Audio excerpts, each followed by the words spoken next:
কুফরি পর্যন্ত নিয়ে চলে যায়। মানুষ কুফরি কাজও করে দেয় পেটের জ্বালায়।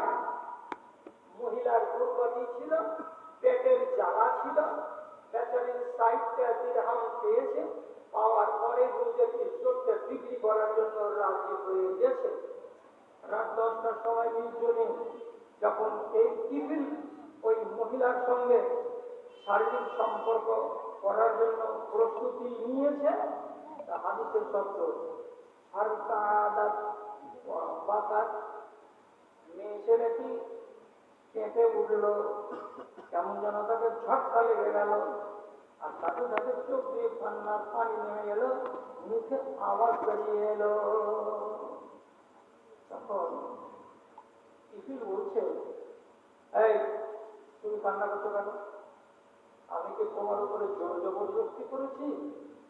আমি কি তোমার সাথে যে এই কাজ করতে যাচ্ছি শারীরিক সম্পর্ক, আমি কি বল প্রয়োগ করে করছি, না তোমার ইচ্ছা মতে আমি করছি এই কাজটা? এত কাঁদছো কেন? এত কাঁদছো কেন? মহিলা জবাব দিয়ে বলছে,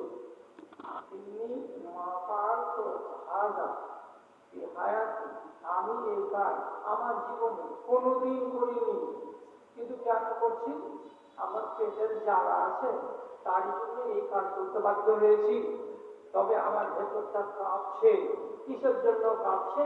যে আমি এই কাজটা কেন করতে যাচ্ছি, এটা কাজ যে হারাম, আর এই কাজের জন্য যদি রব্বুল আলামিনের কাছে আমাকে জবাবদেহি করতে হয়, তাহলে আমি যে সেই দিন কল্যাণ পাবো, এই জন্য আমার ভেতরে একটা কম্পন সৃষ্টি হয়েছে। তুমি এই একটা কাজ করার জন্য আজকে এতটা কেঁপে উঠলে, আর তোমার ভিতরে খাসিয়াতি ইলাহি এইভাবে জিয়ে উঠল, এতদিন করে আমি অন্যায় অপরাধ করে চলেছি, জীবনে আমার মন কাঁপেনি আর আমার কাঁদেনি, আজকে তুমি আমাকে পথ দেখালে, আজ থেকে আমি আলো পেলাম, আমার চোখে আমি জ্যোতি পেলাম, তুমি আমাকে জ্ঞান দিলে। ওকে এমনি এমনি ছেড়ে দিল, 60 দিরহাম তাকে মাপ দিয়ে দিল, বাড়ি এলো, তওবা করলো। সারা জগতের লোক জানে যে কিপিল একটা ডাকু, একটা লম্পট, সে একটা বদ স্বভাবের লোক। যে রাত্রিতে তওবা করলো সেই রাত্রিতেই মারা গেল।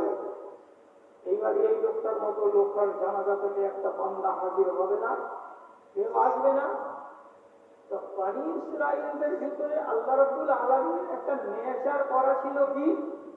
আব্দুল্লাহ বিন মাসউদ রাদিয়াল্লাহু তাআলা আজকে রাসূলুল্লাহকে বলছেন, ইন্না বনী ইসরাঈলা আহাক্কু ইলাল্লাহি মিন্না ইয়া রাসূলুল্লাহ, হে আল্লাহর রাসূল, বনী ইসরাঈল কওমেরা আমাদের চাইতে মনে হয় আল্লাহ তাআলার কাছে খুব বেশি প্রিয় ছিল। কেন?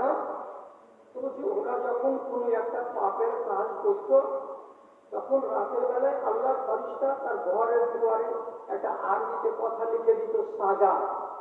ধরুন কথা তুমি কাউরি বাড়িতে চুরি করেছো, তো তোমার সাজা তোমার ঘরের চৌকাঠে দেয়ালে লিখা থাকবে, এই দান ফাঁকা, তোমার নাক কাটো।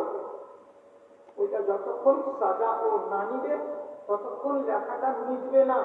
আর দিনের বেলা যদি 10 জন লোক দেখতে পায়, ওরা বুঝে নিবে এ বাড়ির মালিক মুখ পুড়িয়েছে, নাহলে আল্লাহর পক্ষ থেকে এই কথাটা কেন লেখা হলো তার ঘরের দরজায়, তুমি তোমার নাক কাটাও।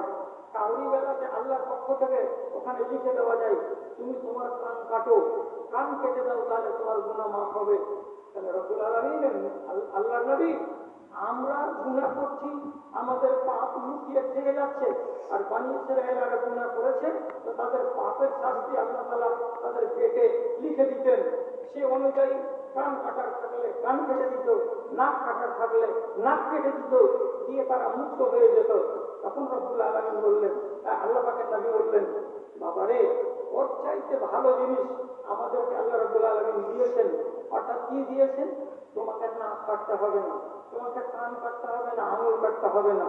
তুমি যদি তোমার গুনাহটাকে ইকরার করো আর করার পরে নির্জনে আল্লাহ রাব্বুল আলামিনের কাছে ইস্তেগফার করো, তাহলে তোমার ইস্তেগফার তোমার ওই পাপটাকে মাফ করে দেবে।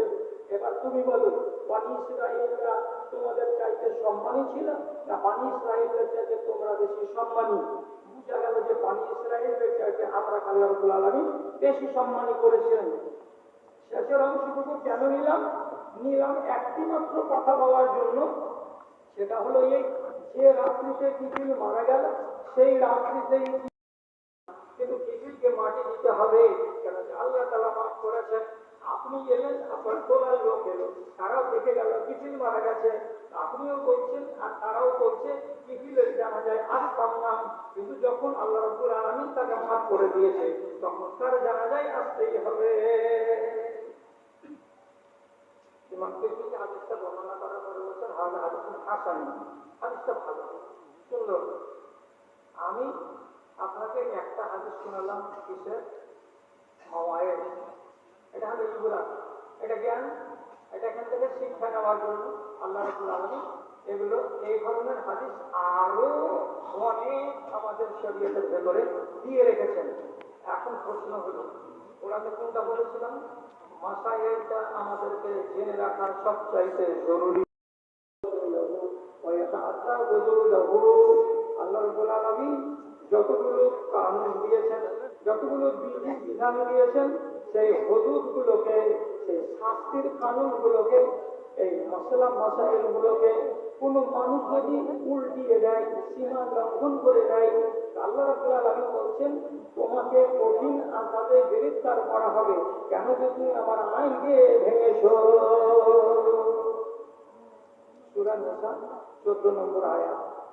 আল্লাহর কানুনকে যদি আপনি ভাঙেন তাহলে আপনাকে কঠিন আযাবে মুবতালা হতে হবে।